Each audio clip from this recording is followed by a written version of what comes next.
All right, folks, here it is. Got my otter. Actually, I already took the head off.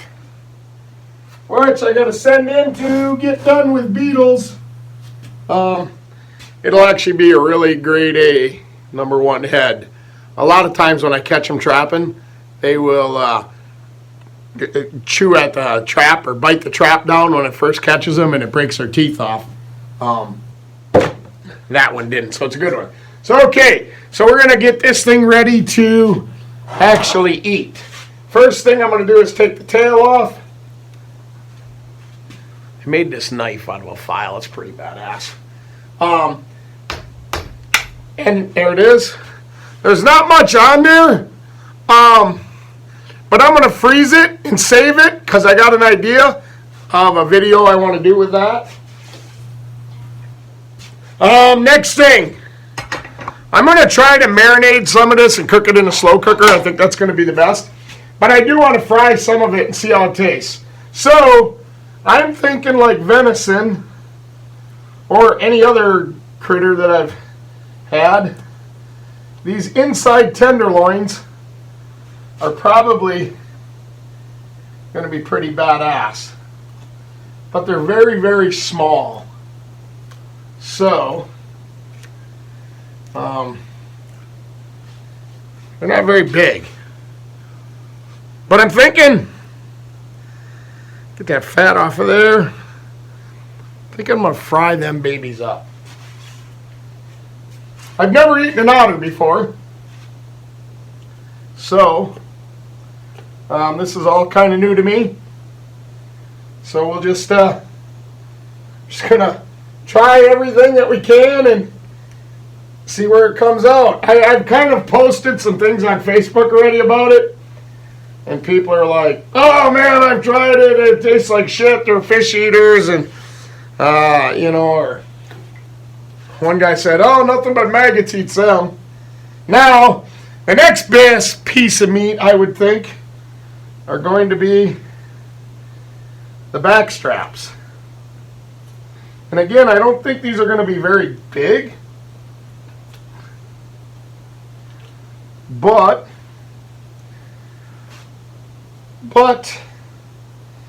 we're going to try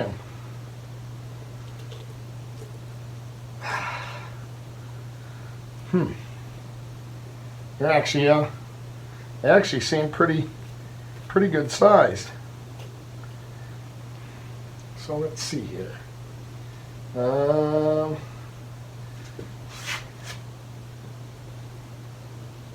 I mean, they're not like huge, but they're not tiny like I thought they would be. And I read up, and kind of the only recipe that I found was like a Montana trapping page. They said they make stew out of it. So, and they said like the best meat is on the neck. Now, I was like at first like, wow, that's kind of weird. But after skinning this thing and actually looking at it, like I said, I've never paid attention before because I was never going to be able to eat it. It was kind of aggravating through the years because, let me get this off this bone here. The DNR, they wouldn't even give me a hind quarter. Last year I tried to even get just a hind quarter off of them to try and eat it. And it was like, oh, absolutely not. And I'm like, really, dude? What in the hell could you be testing on otters that you need to have the hind quarter? And what makes my otters so freaking important? So I got a little back strap there. Got a little silver skin on it.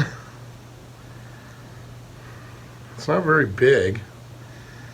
So I'm going to have to... Alright, I'll deal with that later. I'm going to get this other one off.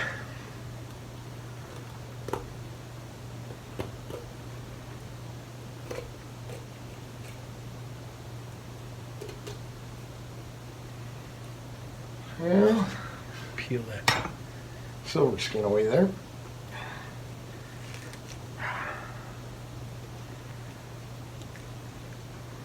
So it's, I like I said, I don't know.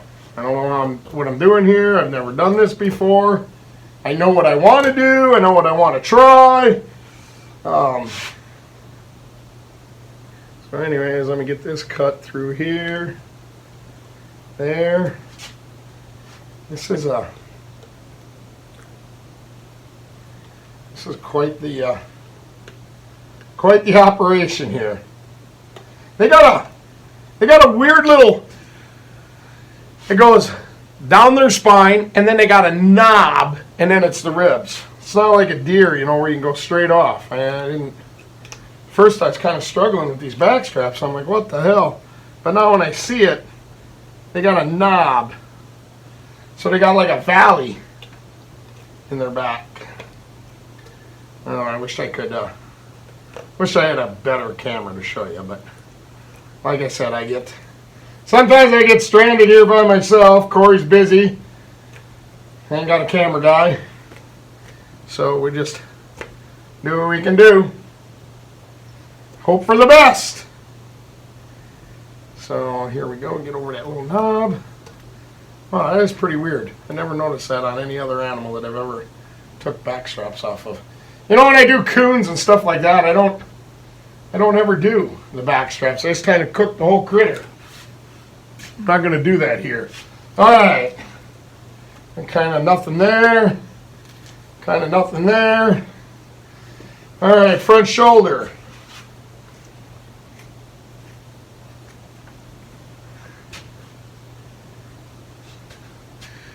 Typical, well, I guess I'm out of the camera here. Let's raise that up. So there we go, front shoulder.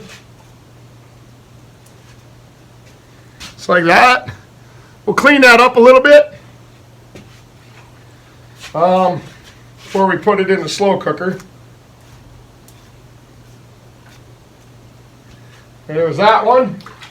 Now if you look at how much meat is on that neck. So we're definitely taking that. Like they said. At that web page that I looked up in Montana, they said the neck was the best. All right, let's see if I can break that. Wow, that baby's tough. I gotta get right in a. Gonna have to get right in a vertebrae edge there or something. Let me chop that baby. Got it. All right. There's the neck. We'll clean that up. Hind quarter here. Now, when I did this, let me show you here. The glands are all up in here. Or actually, I don't want to touch them. Let me see if I can use this knife right here. I don't want to touch them. You don't even want to use, you want to make sure you clean up the knives and everything that you use for skinning before you ever go to the meat. And you want to be careful not to touch the glands or anything after. But here's the glands that I took off the back. His bunghole and all that. Oh. I'm actually going to save them. Alright, so we got the hindquarters right here. So this, I don't think, actually there's a pretty good chunk of meat right there and there that I'm gonna take off. So let me set this off to the side here. All right. So we got that. Am I gonna split them?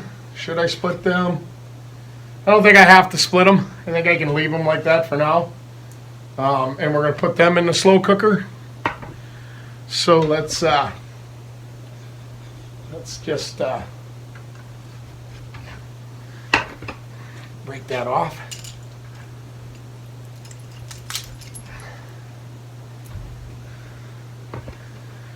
Got that. So what I'm going to do, we'll do that next, I'll show you. So I'm going to take this meat, And I'm going to put it in I'm going to clean it up. And then I'm going to put it in marinade. I have this new marinade that I got from Wyoming Sauce Company. And they sent me a care package. It just happened I got it today. So I'm going to, it looks like a gland of some kind. I'll get that out of there. So I'm going to take and put this in a vacuum bag and vacuum seal it and marinate it. And then, like I said, tomorrow morning I'm going to take and put it in a slow cooker. It should be done right before I have to leave and go back to North Dakota for work. And some of that meat that we're going to fry, we'll probably try that tonight. And we'll go from there. But that's it. Let me get on the next press. I'll get it washed up. We'll show you before we put it into the vacuum sealer. Oh, here's the marinade. I thought I had it here. This is it right here, where it's going to be sweet cayenne. So we're actually going to use this to marinate our meat overnight. And it's not a real strong marinade. It's oil-based, lightly cayenne pepper, but not a lot. It is a really good marinade. I liked how it tastes, so I think it's going to be good with the meat. So let me get this stuff cleaned up. We'll get it over. We'll get it in the vacuum sealer. The stuff that I'm going to fry up tonight, I'm going to try. I'm going to do maybe one of the back straps, 2 of the inside tenderloins, and then we'll just go from there. All right, we'll be back. This meat and everything, and I got to the front shoulders here, and this is what I found. Here's the shoulder blade right here. Here is what I would assume is one of them glands. So then I was on this other shoulder, and I found one. It's right here. So I don't know because I've never eaten an otter, and then here was the other one over on this side. I've never eaten an otter. I've never cleaned an otter to eat. I have cleaned a lot of other critters like coons and stuff like that, and they do have the glands in the front shoulders. And I think that's one of the things that people miss is them armpit glands or them shoulder. They got glands. And if you don't get them out of the coons, I know that makes the meat taste like shit. And I really think that this is the glands. They kind of look like lima beans. So I'm definitely pulling them out. And again, these are the front shoulders. We're getting them cleaned up pretty nice, so they'll be ready to go. But I definitely, if you're going to do this, and any critter, wild critter, raccoon, possum, stuff like that, really pay attention around the asshole area. That's where glands are. And then the other glands are usually up in the front shoulder area there. So you definitely, I would say, remove them. Like I said, I know in coons it makes them taste like shit. And I would assume it's the same in an otter. So we're going to get them out. I just found them. I wanted to make sure everybody's seen them, knew what I was talking about. But I got to get back to cleaning these bad boys. Here we go. Got our otter all divided up. Hindquarters. This is the neck. A lot of meat on the neck. It was actually pretty hard to believe. I have to get that off of there. 2 front shoulders. The tail.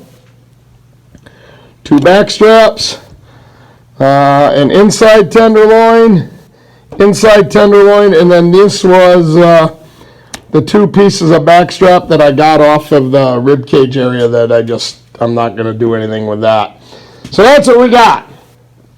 So now what I think I'm going to do is I'm going to fry these up, try it out. I'll probably save one, fry one, save one, fry one. I'm going to save the tail. I got an idea for a video I'm going to do with that. I'll probably do one front quarter. I'll save the neck because they said the neck was really, really good. So I'm going to save the neck. I was going to leave the hindquarters together like this, but I think I'm going to split it. So I'm going to do one front shoulder, one hindquarter in the slow cooker, and then I'm going to fry this up tonight. I'm going to save the neck. I'm going to save a front shoulder and a hindquarter. Because if this turns out, I really want to invite my kids and stuff over for a meal. So that's what we're going to do. Tail, like I said, I got a video for that. So that's where I'm at. I'm going to go get this stuff in the marinade that I'm going to cook in the slow cooker tomorrow. And that's basically it. That is what we have. So it's actually, the otter weighed 18.6 pounds. So I'm really pleased with the amount of meat I got here. I probably got 6 pounds, maybe a little more. I don't know. Maybe I don't have a way of weighing it, so I'm not going to do that. But so that's what we got right there. We'll be back.